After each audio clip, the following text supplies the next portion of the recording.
करावे कीर्तन करावे कीर्तन करावे कीर्तन करावे मुखे गावे हरीचे गुण गावे हरीचे गुण गावे हरीचे गुण गावे हरीचे गुण मुखे गावे हरीचे गावे हरीचे गुण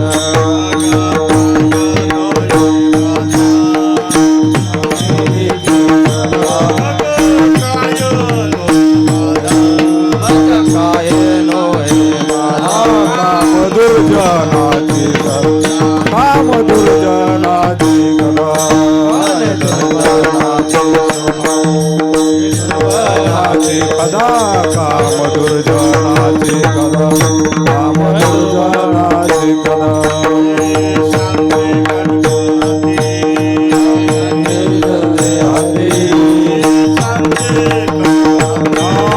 शांती खड्ग हाती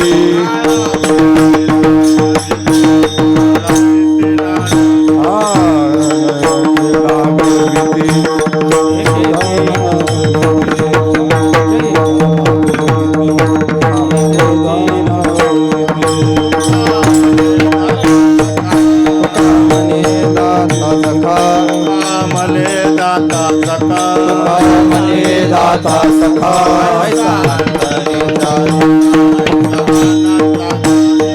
ऐसा आनंद सारिका ऐसा आनंद सारिका ऐसा आनंद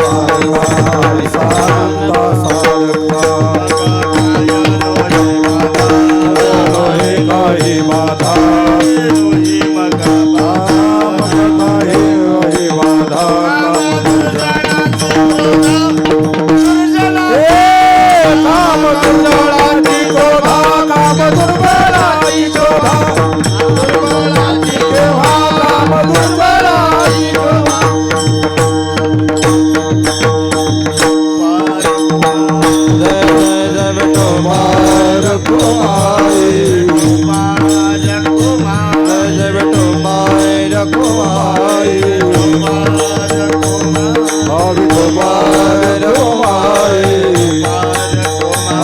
विठोबा रखुमाई विठोबा रखुमाई रखुमाई करावे कीर्तन करावे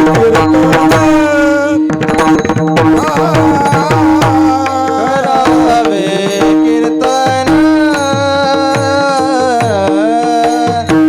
करावे कीर्तन करावे कीर्तन करावे कीर्तन करावे कीर्तन हा करावे कीर्तन करावे कीर्तन करावे कीर्तन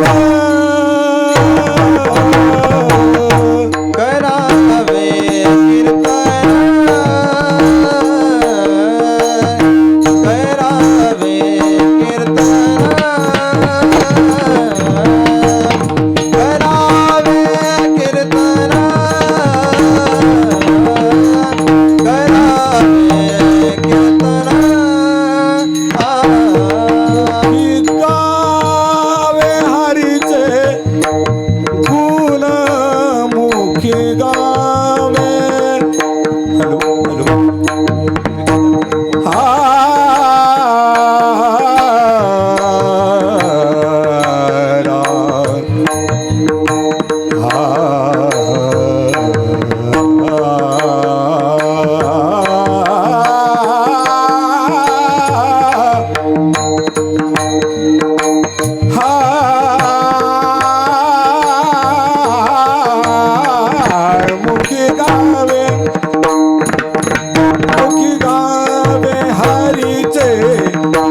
काम दुर्जनाचे क्रोधा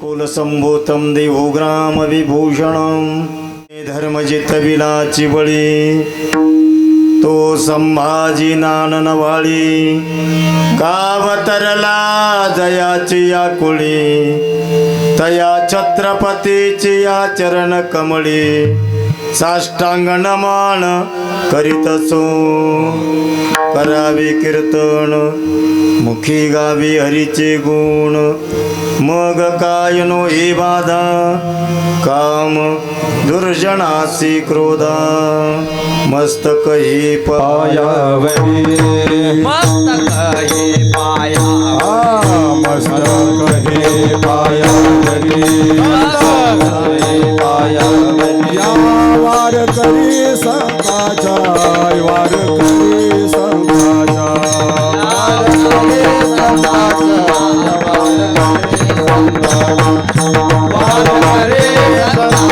मस्तक हे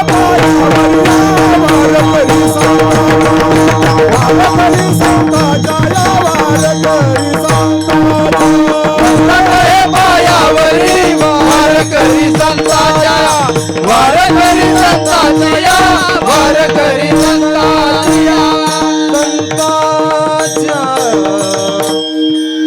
करावे कीर्तन मुखी गावी हरीचे गुण मग काय नो हे बाधा काम दुर्जनाचे क्रोधा असतो प्राप्त प्रसंगी प्रस्तुतस्थली तुम्हा सज्जन श्रोते मायबापांच्या सेवेकरिता उपस्थित केलेला भंग महान भगवत भक्त दिहू निवासी लोकमान्य देवमान्य जगमान्य श्रीमंत चिन्मय आनंद स्वरूप करुणा वरुणालय अखिल कोटखंड आनंद भक्त वत्सल दयागण पंढरीश परमात्म्याचे एकनिष्ठ भक्त असणारे दिहू गाव निवासी जगद्गुरु तुकोबराय यांचा 4 चरणाचा अभंग चिंतना करता निवडलेला आहे आणि या अभंगामध्ये जगद्गुरु तुकोबराय साध्यही सांगतात आणि साधनही सांगतात.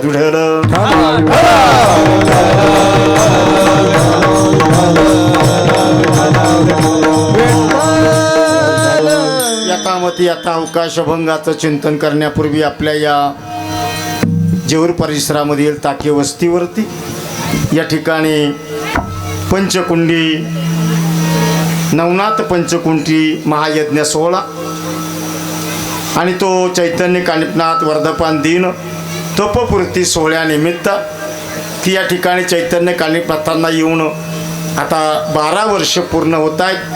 त्यानिमित्त हा नवनाथ पंचकुंडी यज्ञ सोहळा आयोजित केलेला. त्यानिमित्त अखंडहरिनाम सप्ताह गुरुवर्य वसुवंशी महाराज तांबे गहिनीनाथ महाराज मते बाळकृष्ण महाराज रिंदे महेश महाराज रिंदे योगी सुदर्शननाथजी महाराज आणि समस्त ग्रामस्थ भजनी मंडळ या सर्वांच्या सहकार्यानं होणारा हा नाम सप्ताह पंचकुंडी महायज्ञ सोहळा या सोहळ्याच्या निमित्तानं या बाजूने असणारी महाराज मंडळी मृदंगाचार्य या बाजूने असणारी महाराज मंडळी मृदंगाचार्य पेटी मास्तर सर्व मायबापा समान असणारे श्रोते या श्रोत्यांच्या समोर क्षमा मागतो. मला यायला वेळही झालेला आहे आणि मी लवकरच आटपणार आहे कारण माझ्याकडं उद्या फार मोठा कार्यक्रम आहे. त्या ठिकाणी गुरुवर्य भास्करगिरी बाबा आता गाडीत फोन येतोय त्यांच्यावला त्यांचं उद्या आगमन माझ्याकडं आहे. प्रकाशानंद गिरी बाबांचं आगमन आहे आणि प्रकाशानंद गिरी बाबांना ज्यांनी दीक्षा दिली ते असणारे आमच्या आखाड्याचे एक असणारे प्रमुख तत्व माझे गुरु स्वामी शिवानंदगिरी बाबा यांचंही उद्या त्या ठिकाणी आगमन होणार आहे. अनेक महात्मे सुदर्शननाथजी बी त्या ठिकाणी सकाळी येणार आहेत. अनेक महात्मे ध्वजारोहणला येणार आहेत आणि त्या ठिकाणी उद्या संध्याकाळी 6 वाजल्यापासून 9 वाजेपर्यंत श्रीराम कथा आणि समाधानजी महाराज शर्मा यांच्या मुखातून आपल्याला ऐकायला मिळणार आहे. तेव्हा त्या ठिकाणी आता बैठकही बसलेली आहे. बाबाजींचे फोन येत आहेत काय आहे मलाही माहीत नाही. आम्हाला निघण्याकरता निघालो, तेवढ्यात असणारे कडूभाऊ काळे त्या ठिकाणी आले. त्यांनी अर्धा तास त्या ठिकाणी घेतला तुमच्या दर्शनाकरता. या ठिकाणी तुम्हालाही मला वाट पाहावी लागली. आमच्या असणाऱ्या भजनी मंडळाला 2-3 अभंग घ्यावे लागले. मी असं कधी करत नाही. कुठेही जरी गेलो तर कीर्तनाच्या अगोदर 10 मिनटं त्या जागेवर पोहोचतो. पण आज पहिल्यांदा 15 मिनटं मला उशीर झाला. त्याबद्दल संयोजकाचे आणि या ठिकाणी असणारे सर्व महाराज मंडळी यांच्याकडे मी स्वतः माफी मागतो आणि माझ्या असणाऱ्या अभंगाच्या शब्दाचा अर्थ करण्याकरता उपलब्ध होतो.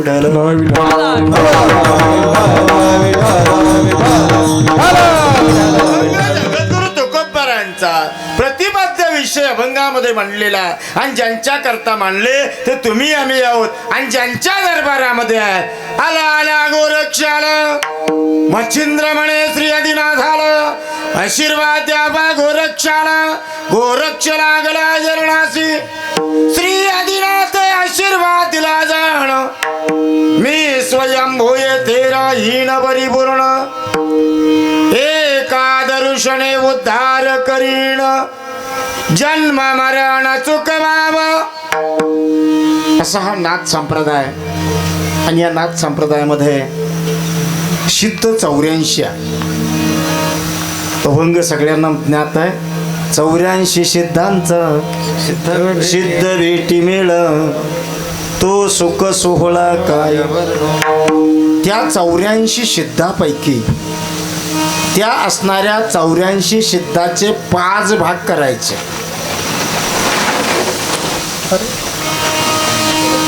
एक सहज सिद्ध, एक बोध सिद्ध, एक प्रसाद सिद्ध, एक कृपा सिद्ध, एक मुक्त सिद्ध आणि एक हटाहट सिद्ध आहे.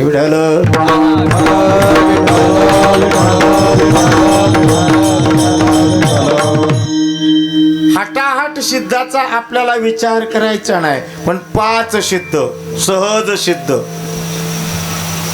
बोध सिद्ध, प्रसाद सिद्ध, कृपा सिद्ध आणि मुक्त सिद्ध, असे 84 सिद्धामध्ये 5 सिद्ध आहे. आणि या 5 सिद्धानं आपल्याला सांगितलं, मृत्यू लोकात आलात, उत्तम नरदेह तनु पावा, उत्तम नरशरीर मिळालं, तेही साधू संतांच्या भूमीमध्ये मिळालं.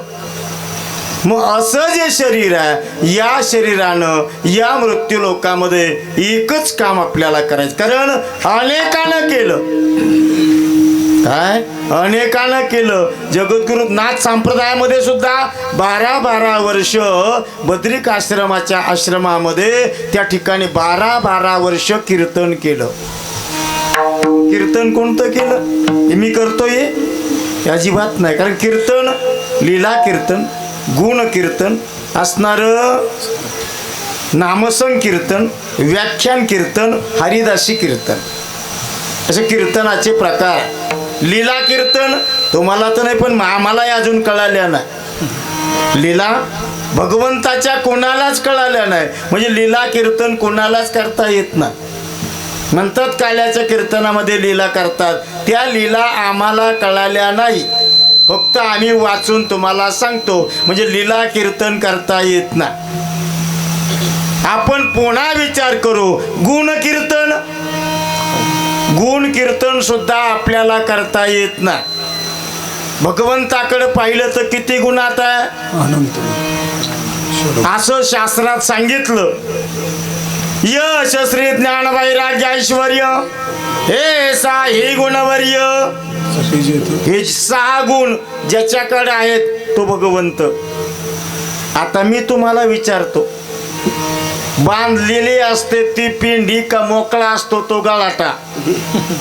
मोकळा असतो तो गळाटा, बांधलेली असते ती पिंडी. मग 6 गुणात भगवान परमात्मा बांधल्या गेला कसा? चिंतन. कारण का माझ्या माऊलीला विचारा, आनंद रूपे आनंद वेजे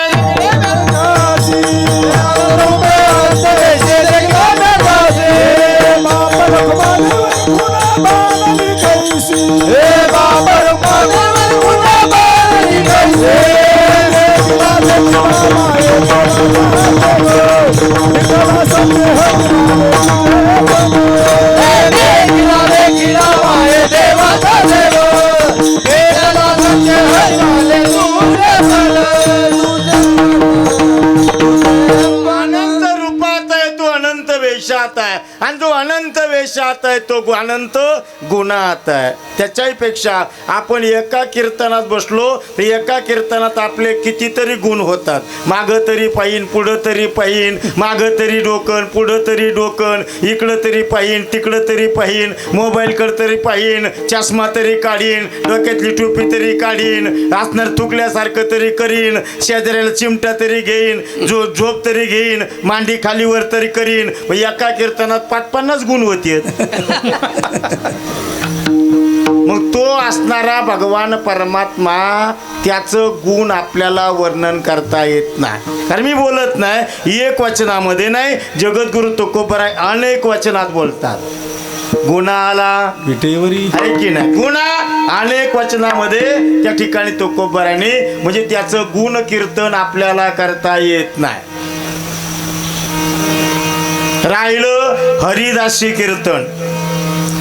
हरिदासी कीर्तन आपल्याला करता येत नाही. हरिदासी कीर्तन करावं देगलूरकराच्या घरामध्ये. ते पायात नामदेवरायासारखे चाळ बांधायचे, धोतर एकदम घट्ट आपल्या कमरेला बांधायचं, आणि हातामध्ये त्या टिमक्या घ्यायच्या, आणि मग पांडुरंगाच्या मंदिरामध्ये, त्याला मंजिरी म्हणतात, ती मंजिरी गाऊन हरिदासी कीर्तन करायचं. मग ती एकट्याचं नाही, 7-8 जण त्या ठिकाणी वाकून, जसं वाघ्या नाचतो अशा पद्धतीनं नाचून ते कीर्तन करतात. ते हरिदासी कीर्तन आपल्याला येत नाही. म्हणजे 4ही कीर्तन आपले संपले. आलं व्याख्यान कीर्तन.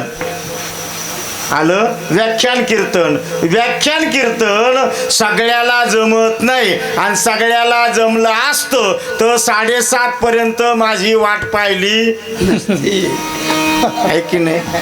सगळ्याला जमत नाही. काय सगळ्याला जमत नाही. एखादा विषय निवडणं आणि तो विषय समाजाच्या गळी वचणं, याला म्हणतात व्याख्यान कीर्तन. ते चालू आहे आता. ते सगळ्याला जमत, आणि जर जमलं असतं तर सात बाबा बोलायची काही गरज पडली. म्हणजे 4ही कीर्तन संपले. लीला कीर्तन संपलं, गुण कीर्तन संपलं, हरिदासी कीर्तन संपलं, आणि व्याख्यान कीर्तन संपलं. एकच कीर्तन राहिलं. नामस कीर्तन साधन पैसोपे. नामस कीर्तन साधन पैसोपे. नामस कीर्तन साधन पैसोपे. नामस कीर्तन साधन पैसोपे. नामस कीर्तन साधन पैसोपे. नामस कीर्तन साधन पैसोपे. नामस कीर्तन साधन पैसोपे. नामस कीर्तन साधन पैसोपे. जळतील पापे जन्मांतरीचे. जळतील पापे जन्मांतरीचे. जळतील पापे जन्मांतरीचे. जळतील पापे जन्मांतरीचे. हरिमुखे मला कालवंतरा. नवरती सायासे झाले वंतरा.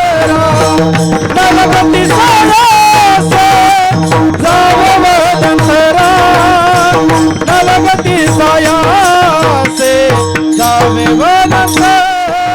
नवरती सायासे जावे वंतरा. नवरती सायासे झाले वंतरा.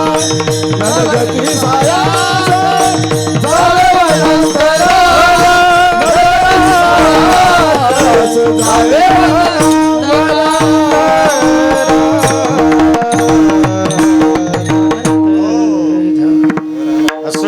भजनी मंडळावरून जीव ओवळून टाकावा, इतकं सुंदर प्रमाण दिलं.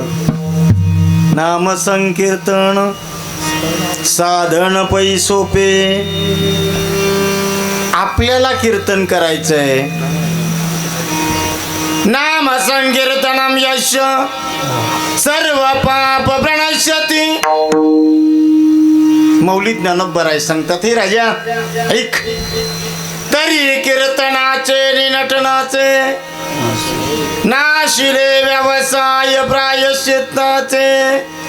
जे नामची नाही पापाचे ऐसे केले. हे राजा ऐक, यम दमाव कळणिली तीरते ठायावरून उठविली. यमलोकेची खुंटली राहाटी अवगी. हे राजा ऐक, यमू म्हणे काय यमावे, दमू म्हणे कवनाते दमावे. तीरते म्हणती काय कावे, दोष ओखदासी नाही. हे राजा ऐक, ऐसे माझे निनाम घोषे नाहीची करीती विश्वाची दुःखे. ऐक, अवघे जगाची महासुखे दुमदुमीत भरले. आणि म्हणून जीवनामध्ये करायचंय ती फक्त कीर्तन. कुणी केलं? माझ्या मीराईनं केलं. कुणी केलं? माझ्या असणाऱ्या शबरीनं केलं. कुणी केलं? माझ्या कबीरानं केलं. कुणी केलं? अनेकांचे उदाहरणं डोळ्या बगर बघा. कबीर, मुमीन, लती मुसलमान, सेनाना विजाण, कानो पात्रा खोदू पिंजारी. आणि किती अनेकानं हे कीर्तन केलं. हे कीर्तन असताना भगवा असणाऱ्या प्रल्हादानं कीर्तन केलं. सगळा कथा बघून घ्या.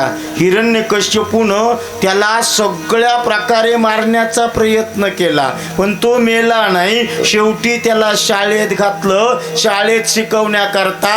आणि त्या ठिकाणी 2 शिक्षक ठेवले.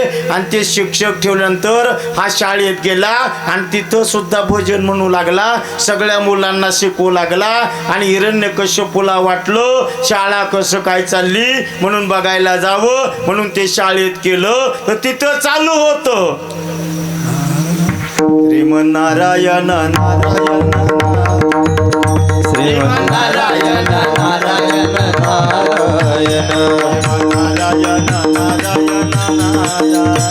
श्रीमन्नारायण नारायण नारायण श्रीमन्नारायण नारायण नारायण श्रीमन्नारायण नारायण नारायण श्रीमन्नारायण नारायण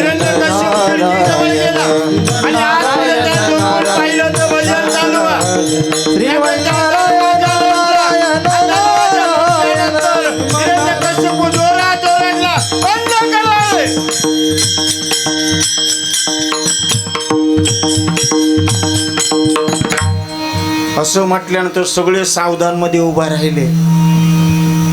आणि शिक्षकाला विचारलं, तुम्हाला भजन म्हणायला ठुलं का शिकवायला ठुलं? शिक्षक म्हणले, आम्ही म्हणतच नाही. एक शिक्षक म्हणला, मी त्याचा कान धरला तर कानाने मला म्हणायला लावलं. आणि आमच्यावर भरवसा नसेल तर तुम्ही त्याला हात लावून पहा. त्यावेळेस प्रल्हाद असणाऱ्या हिरण्यकश्यपूने सांगितलं, ही मला अगोदरच माहिती आहे, जो याला स्पर्श करील तो नारायण स्वरूप होईल. तेव्हापासून मी याच्यापासून लांब आहे. त्याला म्हणतात करावे कीर्तन. ती कीर्तन आहे. ती कीर्तन कोणी केलं? चला श्रीमद भागवतामध्ये, श्रीमद भागवताच्या प्रथम स्कंदाच्या पूर्वार्धामध्ये पाटलाकडे एक रखेल पाटलाच आणि तिथं जमलं नाही. ती वस्तीवर राहू लागली. आपल्या गावासारखं छोटंसं गाव होतं. त्या गावामध्ये चातुर्मास भरायचा. या चातुर्मासामध्ये हिनं तिच्या मुलानं साधूची सेवा करायची, 4 महिने सेवा करायची, 8 महिने त्या ठिकाणी कुटियावरती राहायचं, लोकांची जर काबाड कष्ट करायचे, मुलाचं चरितार्थ चालवायचा. असा पुढं चातुर्मासामध्ये हिला सगळं ज्ञान असायचं. कुणाची छाटी कुठं आहे, लंगोटी कुठं आहे, पावडी कुठं आहे, कमंडल कुठं आहे, कुणाला वरण लागतं, कुणाला सगळं ज्ञान तिला असायचं. 4 महिने संपले, चातुर्मास संपला आणि ती वस्तीवरती गेली. बाळाला सांगितलं, बाळ मी गावात कामाला चालले, येताना डबा घेऊन येईल. आई गावात कामाला गेली.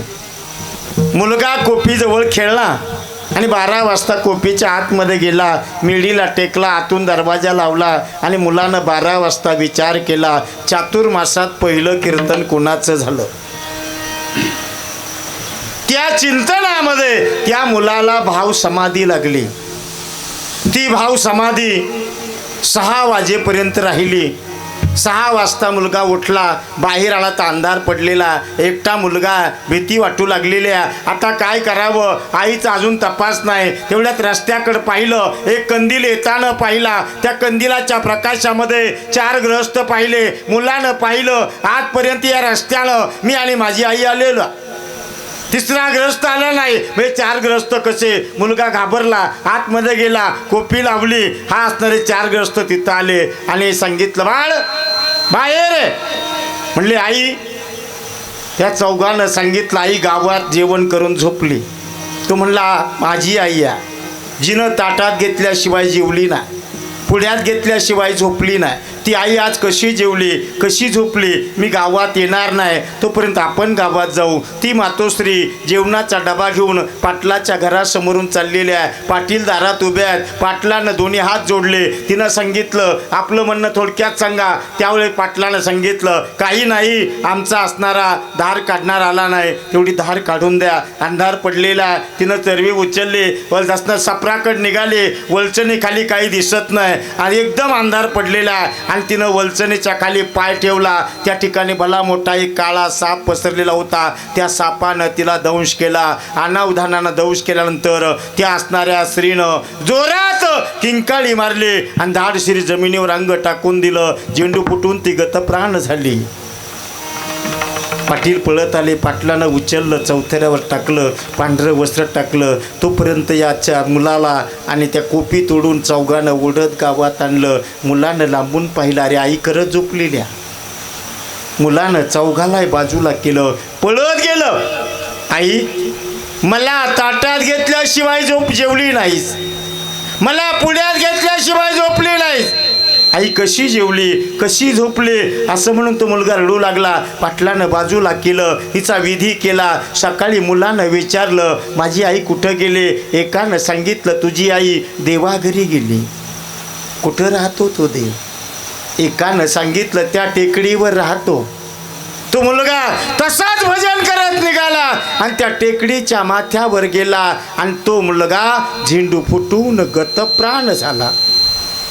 ऐका सज्जनो, ज्या क्षणी तो मुलगा झेंडू फुटून गतप्राण झाला, त्या क्षणी तो मुलगा ब्रह्मदेवाचा मानसपुत्र नारद म्हणून जन्माला आला. म्हणून करावे कीर्तन, करावे कीर्तन,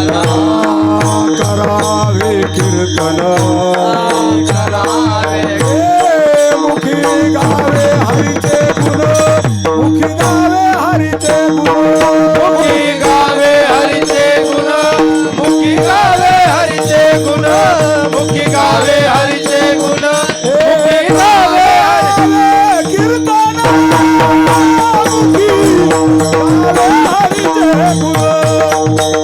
मुखी गावे हरीचे गुण, मुखी गावे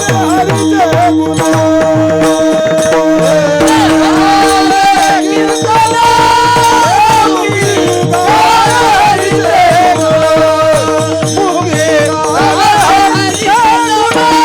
मुखी गावे हरीचे गुण. करावं कीर्तन. जीवन मिळालं एक, क्या जीवन की प्रक्रियास हाथों में लिया नहीं तेरा, असं हे जीवन आहे. आणि हे जीवन कसं आहे हे दृष्टांत तुम्हाला सांगेल. जसं तुमच्या ओंजळीत पाणी आहे, त्या पाण्यात बुडबुड आहे. ऐका, ओंजळीत पाणी आहे आणि पाण्यात बुडबुड आहे. एवढा तुम्ही या ठिकाणी पहिल्या दिवशी एवढ्या संख्येने हजर आहात.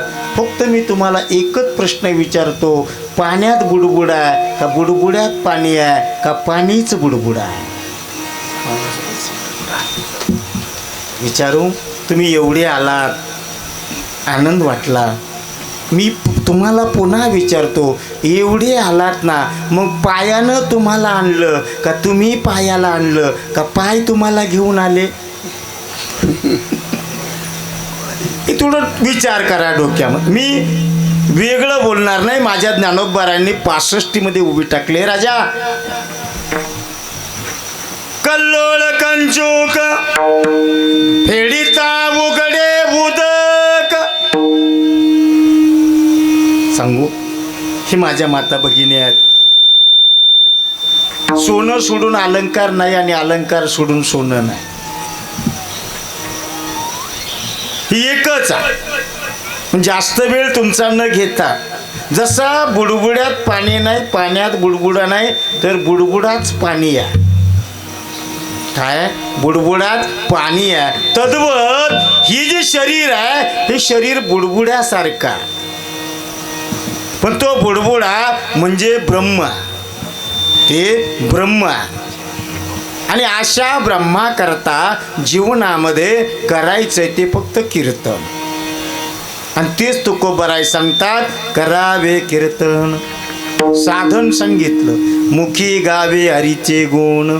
साधन सांगितलं, फायदा मग काय नो हे बाधा, मग कानो हे बाधा, मग काय नो हे बाधा, मग काय नो हे बाधा. काम दुर्जनासी क्रोधा, काम दुर्जनासी क्रोधा, मग नो हे काही बाधा, मग नो हे काही बाधा.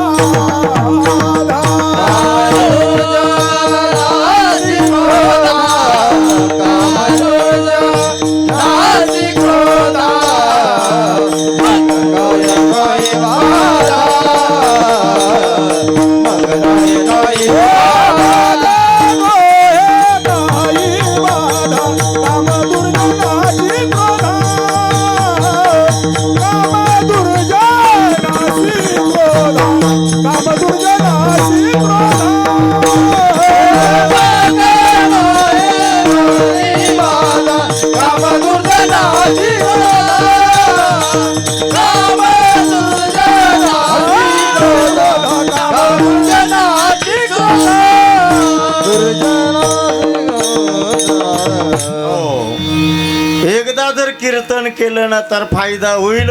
मग काय नो हे बाधा.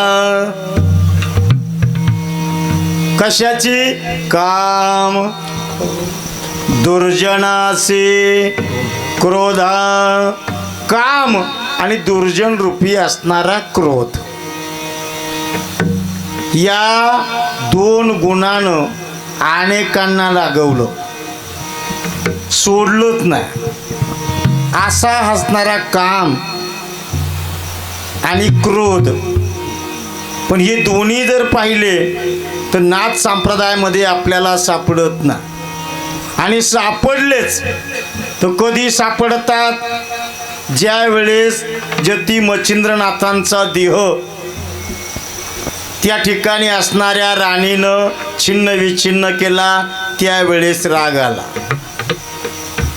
ज्या वेळेस गोपीचंदाचे पाय छाटले त्यावेळेस राग आला. पण ज्या ज्या वेळेस राग आला त्या रागामध्ये समोरच्याचं कल्याण झालं. विठ्ठल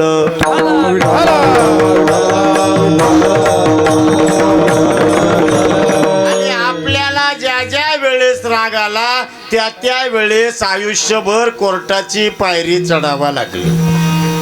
हा रागातला बदल. आपल्याला राग आला, आपला राग त्या ठिकाणी कुठं नेऊन बसवल सांगता येत नाही. आपल्या जर एखाद्या वेळेस जास्त दारू पिऊन आला, राग आला, तर रागाच्या भरात फुकणी घेतो आणि बायकोच्या डोक्यात हाणतो, टपक्यास ती बिचारी जाती आणि आयुष्यभर आतमध्ये जाऊन बसत. हा राग. पण साधूचा राग, साधूचा राग, तो जो राग आला तर तो समाजाच्या भल्या करता. साधूचा राग समाजाच्या भल्या करता. साधू जरी रागवले आणि जरी साधू जोरात बोलले तर समजून घ्यायचं याच्यामध्ये आपलं काहीतरी हित आहे, यामध्ये काहीतरी. जगद्गुरु तुकोबाराय रागाने म्हणतात, हे राजा किती सांगू तरी नाही कधी बटकीचे, सांगू तरी नाही कधी बटकीचे,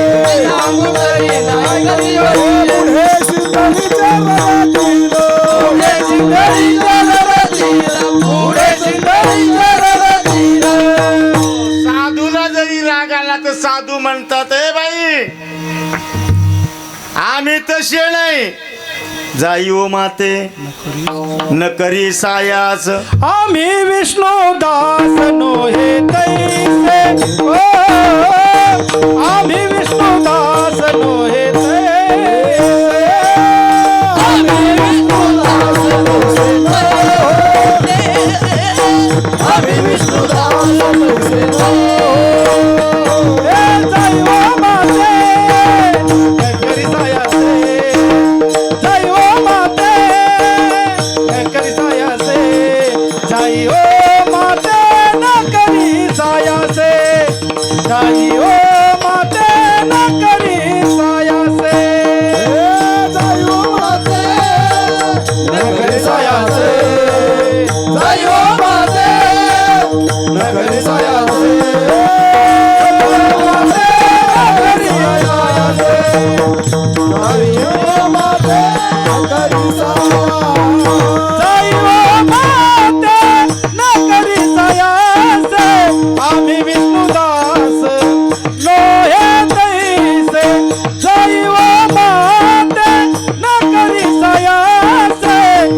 समजून सांगितलं, तिच्या जीवनात परिवर्तन. तुकाराम महाराजांना एक दिवस आपल्या घरी, बरं या अगोदरच असणारी कजाट होती, हिला भांडणाशिवाय काही जमत नव्हतं. नवरा आला का भांडणं, नवरा आल्या का भांडणं. आणि ती म्हणली एक दिवस तुकोबारायांना आपल्या घरी घेऊन या ना, त्यांना जेवण वगैरे करू, स्नान वगैरे करतील. पहाट काकडा संपला आणि तुकाराम महाराज त्यांच्या घरी. हिनं असं पाणी तापवलं, असं पाणी तापवलं, आपण मड्याला तापवतो याच्या डबल गरम झालं. आणि ते गरम झालेलं पाणी तुकोबारायांच्या अंगावर वरून टाकलं. तुकोबाराय तिला काही म्हणले नाही. जळे माझी काया लागला ओ नवा, जळे माझी काया लागला ओ नवा, धावले केशवा धावले केशवा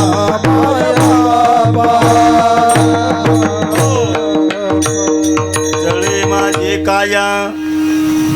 त्या असणाऱ्या कासारणीचं हित केलं. स्वतःला त्या ठिकाणी वेदना सहन केल्या. हे साधूचा राग आहे. आणि या साधूकडे जर गेलं, जसं बिरबल आणि बादशाह होते, कथा शांत झाली. म्हणजे तुळस म्हणजे आपल्या संप्रदायामध्ये संत आहे. विठ्ठल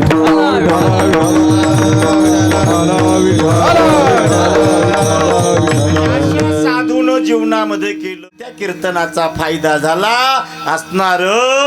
काम दुर्जनाशी क्रोध एवढंच नाही तर हे दोन गेले ना, शांती खड्ग हाती.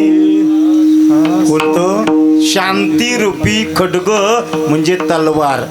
आणि जीवनामध्ये एकदा शांती आली ना, मी बोलत नाही, माझे नाथ बाबा बोलतात, ते राजा आला शीतळ शांती तेने सुख झाले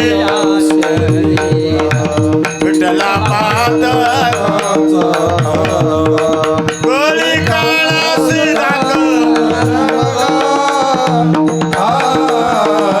हरी रामा.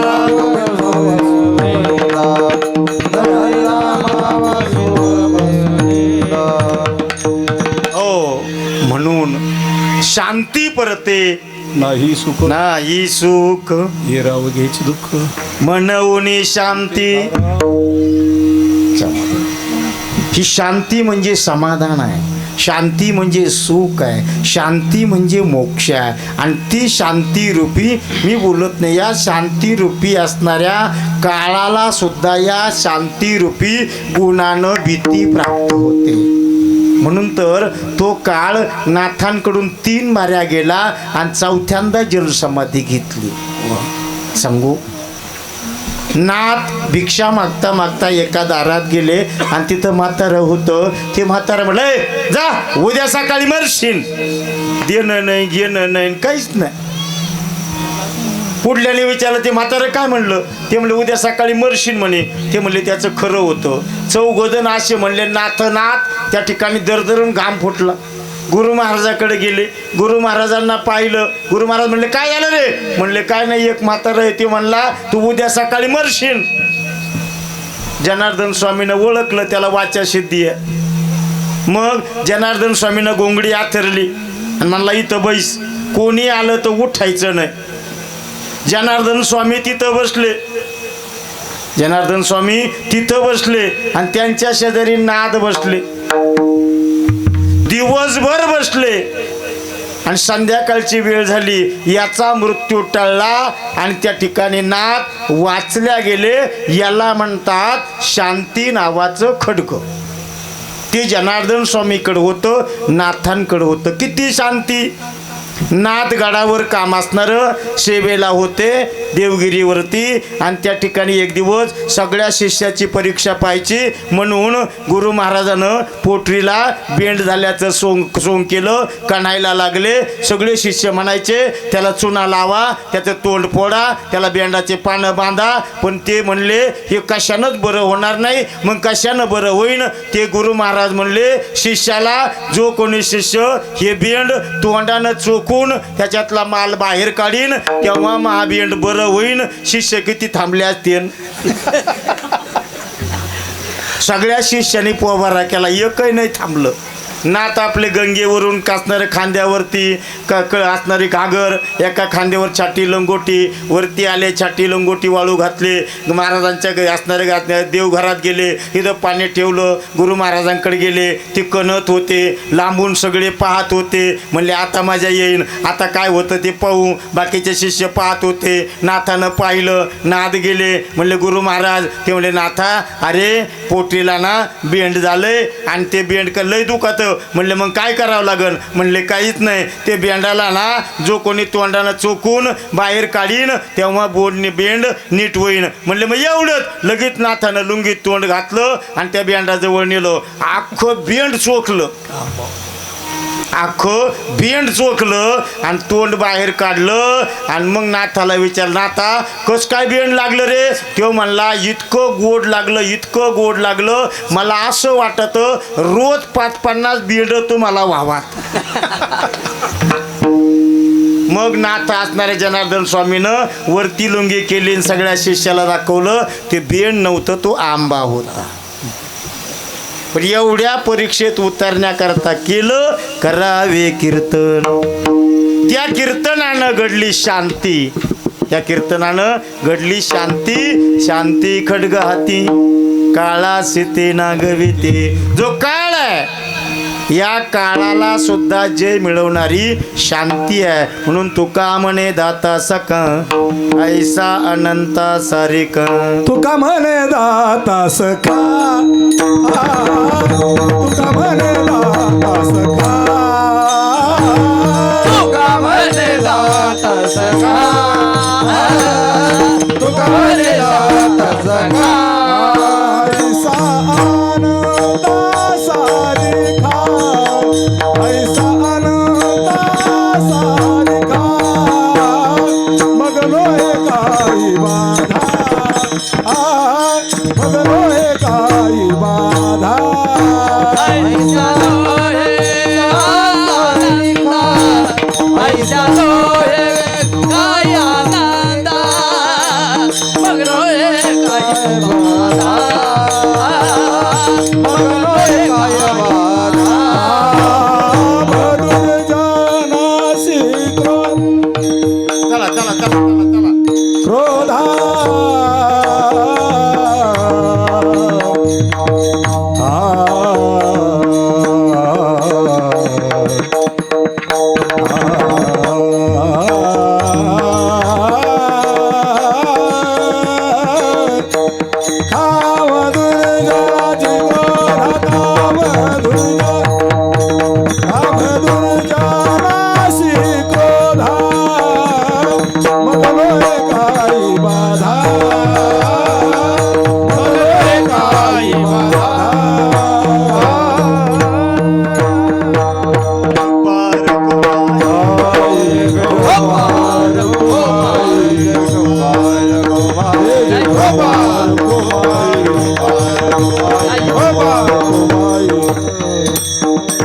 ज्ञानेश्वर माऊली ज्ञानराज, माऊली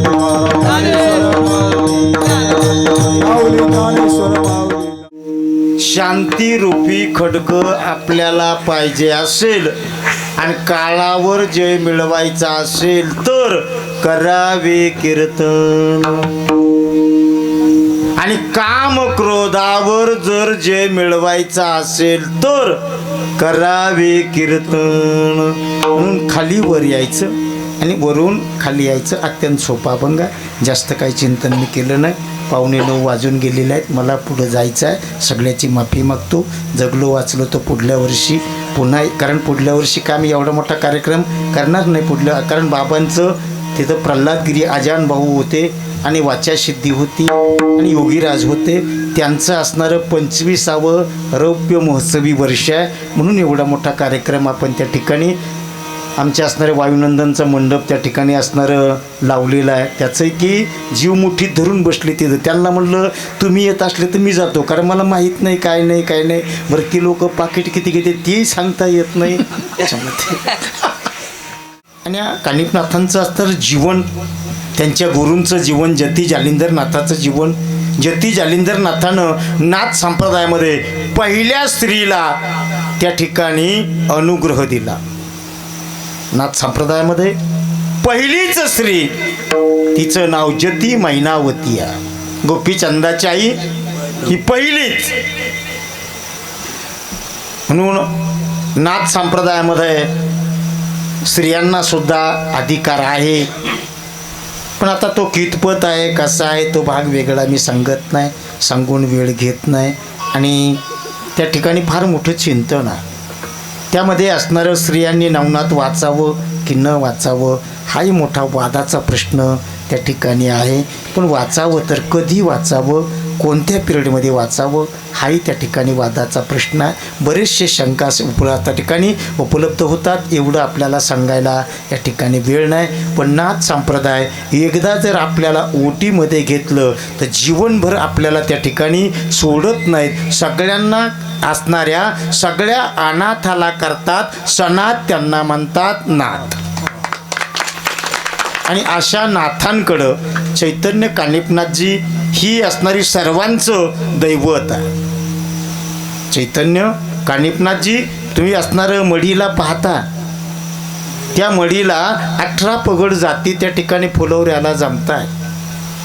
म्हणजे नाथ चैतन्य कानिपनाथजी हे ऐश्वर्य संपन्न होते. विशेष चिंतन त्यांचं तुम्ही बघा. आणि अशा नाथांच्या दरबारामध्ये आजपासून सुरू झालेला हा नामसप्ताह, या नामसप्ताहाला सर्वांनं त्या ठिकाणी यथाशक्ती आपापल्या परीनं धनानं मनानं असणारी त्या ठिकाणी मदत करण्याचा प्रयत्न करा. असणारा हा यज्ञ चाललेला, या यज्ञाच्या असणाऱ्या समाप्तीनंतर आपल्याला निश्चित आणि पाऊस आल्याशिवाय राहणार नाही. तेव्हा पाऊस हा सगळ्या आम्ही आत्ता पाहिलं कोकण्याला पाऊस पडतो ना, आपल्याला थेंब नाही.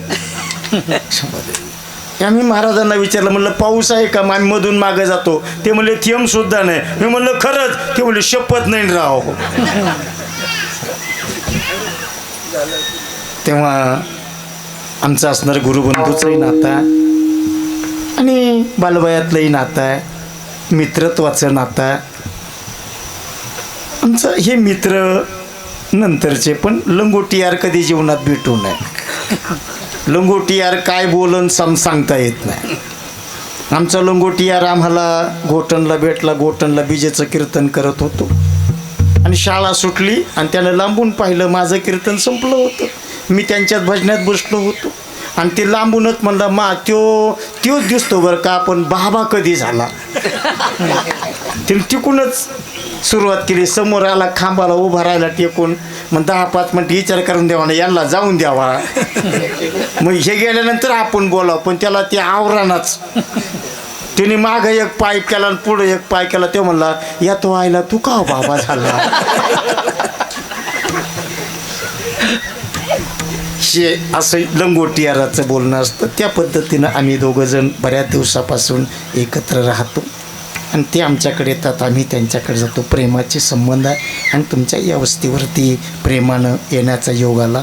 या प्रेमामध्ये पुन्हा एकदा या असणाऱ्या भजनी मंडळाला मदंगाचार्य, पीटी मास्तर, साऊंड सिस्टीम असणारं चोपदार आणि तुम्हा सर्व मायबाप श्रोत्यांना पुन्हा एकदा त्रिवार अभिवादन करतो. आणि माझ्या म्हणलेल्या ठिकाणी पुरंदतो ना तरी बालक बुबडा बुडी का वाकोडा वेचो का पामुली ते चोज करुणी माऊली रे जे जीवी फोडिले भंडार धन्याचा म्यामाल ते म्यामाल भरवाई न्यूनते पुरते अधिक दे धरदे करुण घ्यावे मते तुमचे विनवित सुसेवा संताची करा नाम भगवंताचे घ्यावते कस. जय विठाल जय जय विठ्ठल.